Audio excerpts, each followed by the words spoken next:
कि एक प्रकार से विश्व के एक बहुत बड़े हिस्से में आज का दिवस सबसे लंबा दिवस होता है और एक प्रकार से सूर्य से निकट नाते का ये पर्व होता है और उसे ध्यान में रखते हुए 21 जून को अंतर्राष्ट्रीय योगा दिवस के रूप में पसंद किया गया। पूरे विश्व का समर्थन मिला। विकसित देश हो, विकासमान देश हो, समाज के हर तबके का समर्थन मिला। वैसे यूनाइटेड नेशन के द्वारा कई ऐसे अंतर्राष्ट्रीय दिवस बनाए जाते हैं, मैं सबका उल्लेख नहीं करता हूं, लेकिन शायद यूनाइटेड नेशन द्वारा मनाए गए इतने सारे दिवसों में कोई दिवस जन आंदोलन बन गया हो, विश्व के हर कोने में उसको समर्थन और स्वीकृति प्राप्त होती हो। शायद अंतर्राष्ट्रीय योगा दिवस की बराबरी कोई और दिवस नहीं कर पा रहा है। एक साल के भीतर भीतर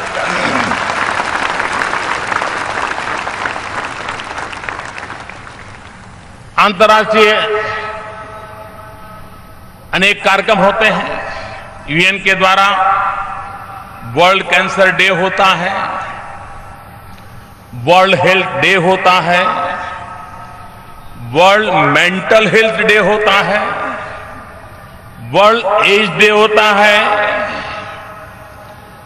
अनेक और भी कई हेल्थ को लेकर के भी अनेक दिवस यूएन के द्वारा मनाए जाते हैं। लेकिन यही है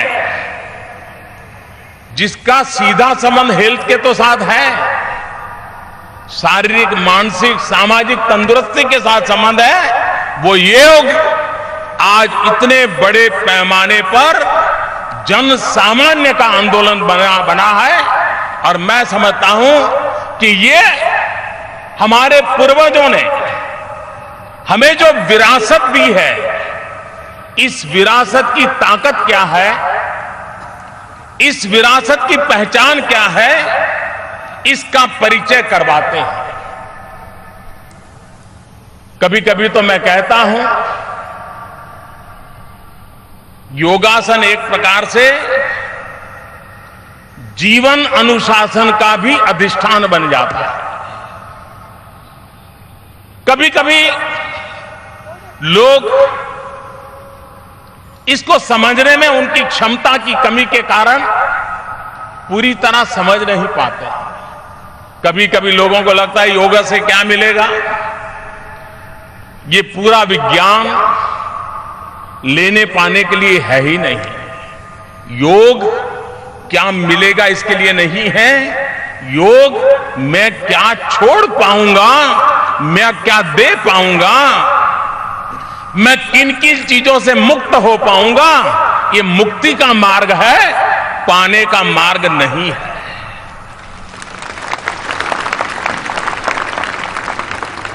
सभी संप्रदाय, धर्म, भक्ति, पूजा पाठ वो इस बात पे बल देते हैं कि मृत्यु के बाद इहलोक से निकल करके जब परलोक में जाएंगे तो आपको क्या प्राप्त होगा। आप अगर इस प्रकार से पूजा पद्धति करेंगे, ईश्वर की साधना आराधना करेंगे, तो आपको परलोक में ये मिलेगा। योग परलोक के लिए नहीं है। मृत्यु के बाद क्या मिलेगा, इसका रास्ता योग नहीं दिखाता है। और इसलिए ये धार्मिक कर्मकांड नहीं है। योग इहलोक में तुम्हें मन को शांति कैसे मिलेगी, शरीर को स्वस्थता कैसे मिलेगी, समाज में एक सूत्रता कैसी बनी रहेगी, उसकी ताकत देता है। ये परलोक का विज्ञान नहीं है, इहलोक का विज्ञान है। इसी जन्म में क्या मिलेगा उसी का विज्ञान है। और इसलिए योग के संबंध में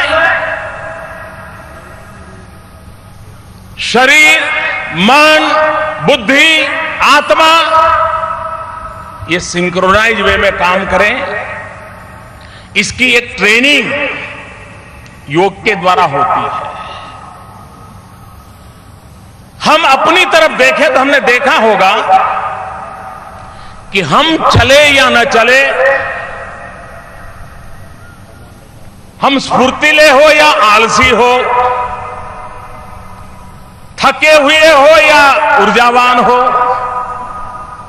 हमारा शरीर कुछ भी हो सकता है, ढीला ढाला ऐसे ही चलो छोड़ो यार कहां जाएंगे वहां बैठो। लेकिन मन कभी स्थिर नहीं रहता है। वो तो चारों तरफ चक्कर मारता है, यहां बैठे हो और आपका अमृतसर याद आ जाए तो वहां चले जाएंगे, आनंदपुर साहब याद आएगा तो वहां चले जाएंगे, मुंबई याद आएगा तो वहां चले जाएंगे, कोई दोस्त याद आया तो उसके पास मन चला जाएगा। मन अस्थिर होता है, शरीर स्थिर होता है। ये योग है जो हमें सिखाता है मन को स्थिर कैसे करना और शरीर को गतिवान कैसे बनाना। यानी हमारी मूलभूत प्रकृति में परिवर्तन लाने का काम योग के द्वारा होता है, जिससे मन की स्थिरता की ट्रेनिंग हो और शरीर को गतिशीलता की ट्रेनिंग मिले। और अगर ये बैलेंस हो जाता है तो जीवन में ईश्वर दत्त जो ये हमारा शरीर है वो हमारे सभी संकल्पों की पूर्ति के लिए उत्तम माध्यम बन सकता है। और इस अर्थ में योग आस्तिक के लिए भी है, योग नास्तिक के लिए भी है। जीरो बजट से दुनिया में कहीं पर भी हेल्थ इंश्योरेंस नहीं होता है, लेकिन योग ऐसा है जो जीरो बजट से हेल्थ एश्योरेंस देता है। योग को अमीर गरीब का भेद नहीं है, विद्वान अनपढ़ का भेद नहीं है। गरीब से गरीब व्यक्ति भी, अमीर से अमीर व्यक्ति भी योग आसानी से कर सकता है। किसी चीज की जरूरत नहीं है, एक हाथ फैलाने के लिए कहीं जगह मिल जाए वो अपना योग कर सकता है और अपने तन मन को तंदुरुस्त रख सकता है।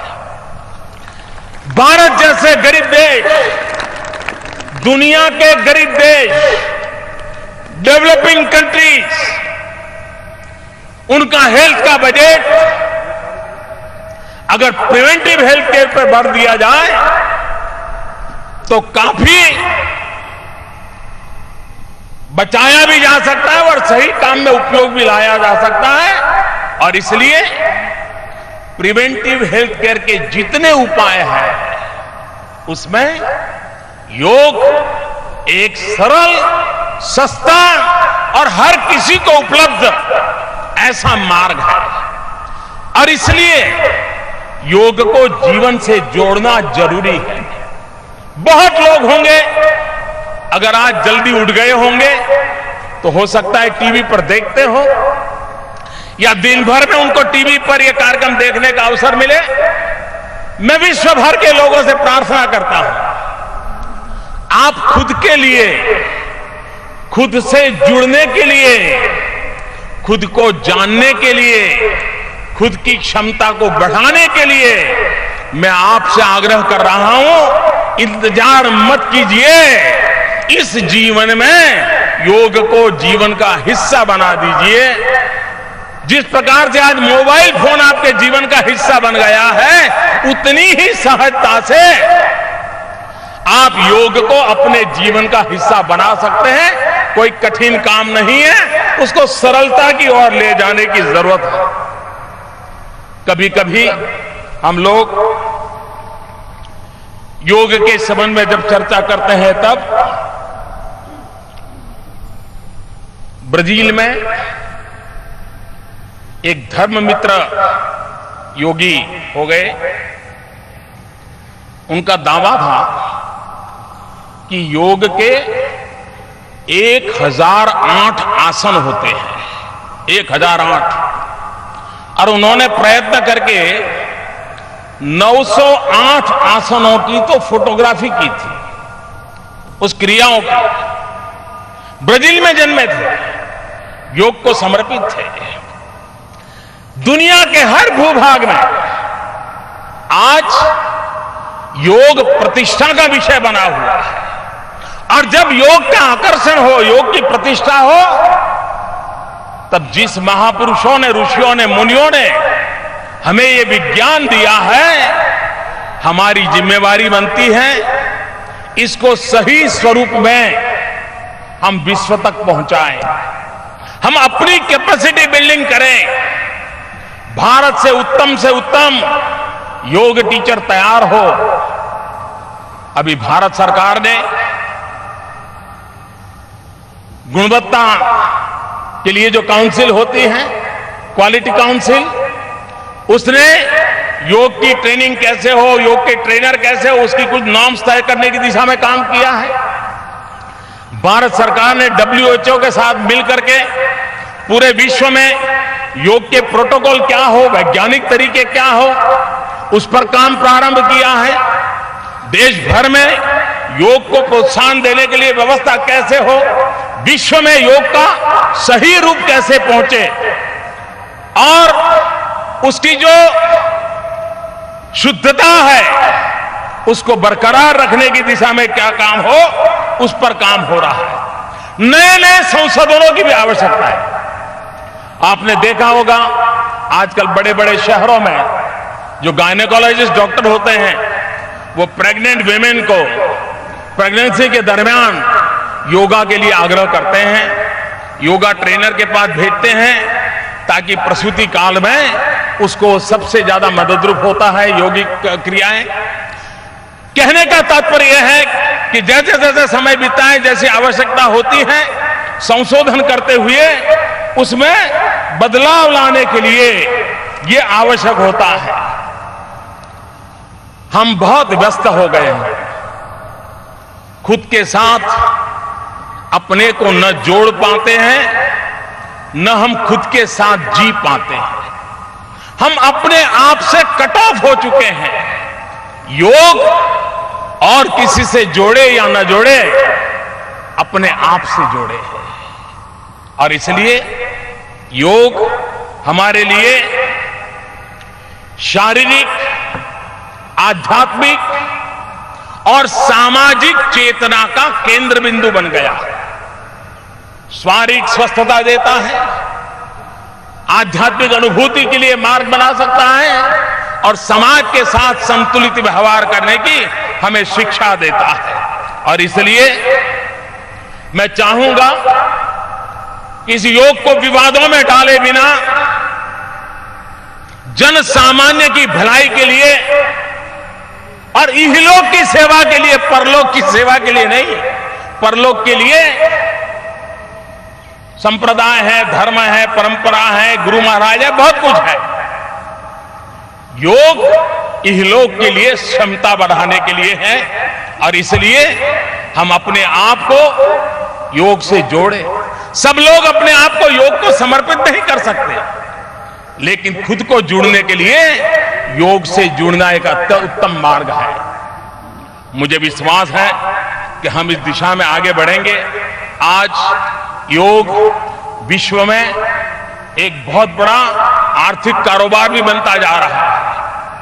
पूरे विश्व में एक बहुत बड़ा प्रोफेशन के रूप में विकसित हो रहा है। योग के ट्रेनर की बहुत बड़ी मांग बढ़ रही है दुनिया में, दुनिया के हर देश में मांग बढ़ रही है। नौजवानों के लिए रोजगार के अवसर उपलब्ध कराने की संभावनाएं हो रही है। अरबों खरबों का कारोबार आज योग नाम की व्यवस्था के साथ विकसित होता जा रहा है। दुनिया में कई देश ऐसे हैं कि जहां टीवी चैनल 100% योगा के लिए ही समर्पित हो, ऐसी टीवी चैनल चलती है। एक बहुत बड़ा कारोबार के रूप में भी ये विकसित हो रहा है। जब योग, आज हम हर प्रकार से योग करते हैं। मैं योग से जुड़े हुए सभी महानुभावों से आज मैं इस सार्वजनिक मंच से एक प्रार्थना करना चाहता हूं। ये मेरी रिक्वेस्ट है। क्या अगले साल जब हम योगा दिवस मनाएंगे, ये जो एक वर्ष है, एक वर्ष दरमियान हम योग के लिए जो भी करते हैं करें, लेकिन एक विषय पर हम फोकस कर सकते हैं क्या? और वो मेरा विषय है मधुमेह, डायबिटीज। डायबिटीज और योग, सभी योग की दुनिया के लोग, जो भी ज्ञान उनके पास है, तरीके उनके पास हैं, साल भर योग की बाकी चीजें तो चलेगी, लेकिन ये प्रमुख होगा। भारत में डायबिटीज की संख्या बढ़ रही है। योग के द्वारा डायबिटीज से मुक्ति मिले या न मिले, लेकिन उसको कंट्रोल तो किया जा सकता है। हम सामान्य व्यक्ति को मधुमेह शक्ति में, डायबिटीज की स्थिति में कौन से यौगिक उपाय हैं, ये सिखाने का जन आंदोलन खड़ा कर सकते हैं क्या?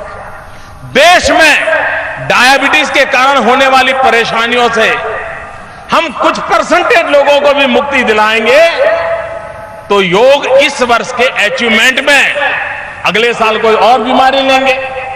लेकिन मैं चाहता हूं कि इस उत्तम स्वास्थ्य के लिए कहीं पर किसी बीमारी को भी एड्रेस करें हम, और एक वर्ष के लिए एक बीमारी पकड़ करके आंदोलन चलाएं। दूसरा, योग ये बीमारी से मुक्ति का ही मार्ग नहीं है। योग ये वेलनेस की गारंटी है। ये सिर्फ फिटनेस की नहीं, ये वेलनेस की गारंटी है। और इसलिए हमने वेलनेस पर भी अगर जीवन को एक होलिस्टिक डेवलपमेंट के लिए और ले जाना है, ये उसका उत्तम मार्ग है। आज जब अंतर्राष्ट्रीय योगा का दूसरा वर्ष है, भारत ने विश्व को अनमोल विरासत दी है। विश्व ने आज अपने अपने तरीके से उसको स्वीकार किया है। ऐसे समय भारत सरकार की तरफ से मैं आज 2 अवार्ड घोषित करने जा रहा हूं। अगले वर्ष जब 21 जून को अंतर्राष्ट्रीय योग दिवस मनाया जाएगा, तब भारत की तरफ से यह 2 अवार्ड के लिए चयन होगा। उनको अवार्ड उसी समारोह में दिया जाएगा। एक अंतर्राष्ट्रीय स्तर पर योग के लिए उत्तम काम हो रहा हो, उनके लिए अवार्ड। दूसरा, भारत में हिंदुस्तान के भीतर योग के लिए जो उत्तम काम होता होगा, उनके लिए अवार्ड। एक अंतर्राष्ट्रीय योग अवार्ड, एक राष्ट्रीय योग अवार्ड। व्यक्ति, संस्था, हर कोई इसमें जुड़ सकते हैं। उसकी जो एक्सपर्ट कमेटी होगी, वो उसके नियम बनाएगी, उसके तौर तरीके बनाएगी, जूरी तय करेगी। लेकिन विश्व भर में जिस प्रकार से अनेक ग्लोबल अवार्ड की वाहवाही होती है, याद होती है, उसका महत्व माना जाता है। हिंदुस्तान चाहता है कि भारत विश्व के लोग जो योग से जुड़े उनको सम्मानित करे, हिंदुस्तान में जो योग के लिए काम कर रहे उनको सम्मानित करे, और ये परंपरा हम आगे बढ़ाएं। धीरे धीरे इसको राज्य और डिस्ट्रिक्ट तक भी हम ले जा सकते हैं। तो उस दिशा में हम काम करने के लिए प्रयास कर रहे हैं। मैं फिर एक बार पूरे विश्व का भारत की इस महान विरासत को सम्मानित करने के लिए, स्वीकार करने के लिए भारत की इस महान परंपरा के साथ जुड़ने के लिए मैं हृदय से विश्व का आभार व्यक्त करता हूं। मैं यूएन का आभार व्यक्त करता हूं। मैं देशवासियों का आभार व्यक्त करता हूं। मैं योग गुरुओं का आभार व्यक्त करता हूं। मैं योग के साथ समर्पित सभी पीढ़ी के लोगों का आभार व्यक्त करता हूं, जिन्होंने इस परंपरा को बनाए रखा है और आज भी पूर्ण समर्पण भाव से योग की परंपरा को आगे बढ़ा रहे हैं। और जैसे मैंने कहा, जीरो बजट वाला है हेल्थ एश्योरेंस, इसको हम एक नई ताकत दें, नई ऊर्जा दें, नई प्रेरणा दें। मैं सभी योग से जुड़े हुए आज इस चंडीगढ़ की धरती पर, मैं अभी बादल साहब को पूछ रहा था कि इस परिसर का इसका इतना उत्तम उपयोग इसके पहले कभी हुआ है क्या? मैं यहां बहुत पहले आया करता था, मैं चंडीगढ़ में रहता था, करीब 5 साल में यहां रहा हूं, तो मैं भली भांति इन चीजों का परिचित था। तो जब चंडीगढ़ में ये कार्यक्रम बनाने की बात आई, मैंने कहा था कि इससे जगह अच्छा उत्तम कोई परिसर नहीं हो सकता है। और आज इस परिसर का उत्तम उपयोग देख करके मन को बहुत ही आनंद हो रहा है कि हजारों की तादाद में योग के साथ जुड़े लोगों को देख करके मन को बड़ी प्रसन्नता होती है और विश्व पूरा जुड़ रहा है। ये अपने आप में गर्व की बात है। मैं फिर एक बार इस महान परंपरा को प्रणाम करते हुए, उज्जवल भविष्य की कामना करते हुए बहुत बहुत धन्यवाद।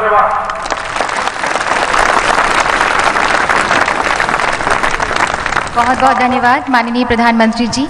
योगः मन प्रशमनः उपायः, मन को नियंत्रित करके शांत रखने का उपाय योग है। आइए अब हम योग के लिए तैयार हो जाएं। यहाँ पर योग का लाइव डेमोन्स्ट्रेशन किया जाएगा। आपसे निवेदन है कि कृपया आपके सामने लगे LED स्क्रीन पर देखकर आप योगासन करेंगे। माननीय प्रधानमंत्री जी कहते हैं, जो मन, बुद्धि और शरीर तीनों को सिंक्रोनाइज कर पाता है, दैट इज योगा।